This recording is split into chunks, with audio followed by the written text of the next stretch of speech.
Well, today's State of the State kicks off the 60-day session of the legislature in Tallahassee, and there's a lot on the table for lawmakers. Jim DeFede, host of Facing South Florida, joins us now. And Jim, what are the hot-button issues you are following this session? Well, there are quite a few, but if you don't mind, I would like to start by talking a little bit about DeSantis' State of the State address, because it was a bit remarkable to me. This was a gloating speech. I think that the line that everyone will remember that will be taken from this was the line in which he said early in the speech, "We were right, they were wrong," addressing all the issues related to COVID.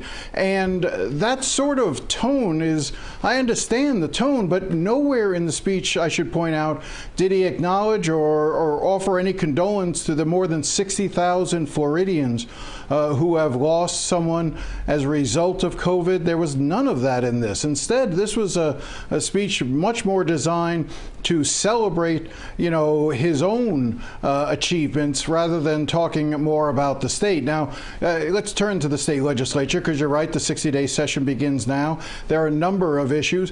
Probably the least sexy, but the most important thing the legislature will be taking care of is redistricting. After every 10 years, the legislature convenes, uses the census data to redraw state house, state senate, and congressional districts. That work will take place over the next few weeks, few months, and we will see new maps drawn. And there could be some fairly significant changes to the way the lines are drawn, often favoring Republicans, as you would expect from a Republican legislature. The other big issue that I think we're going to see is a lot of social issues. You're going to see issues related to abortion. Matter of fact, there was an abortion bill introduced today that would ban abortions after 15 weeks. That bill makes no exceptions for cases of rape or incest.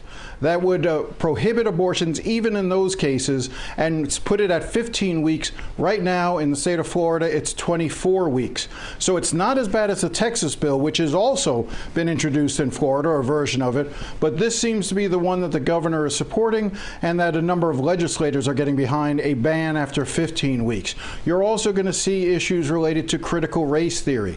Now, again, I feel the need to always point out, whenever talking about critical race theory in schools, is there is no curriculum called critical race theory. It just simply doesn't exist. And even the governor's words in talking about it today, and I want to make sure I get it absolutely right, he says that he wants to give parents more power to prevent teachers from, and this is the quote, "infusing subjects with critical race theory in our classrooms."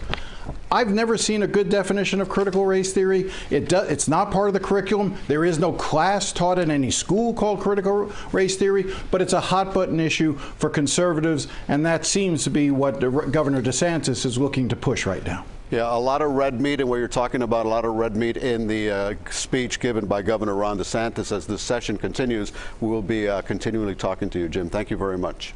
Jim, thank you.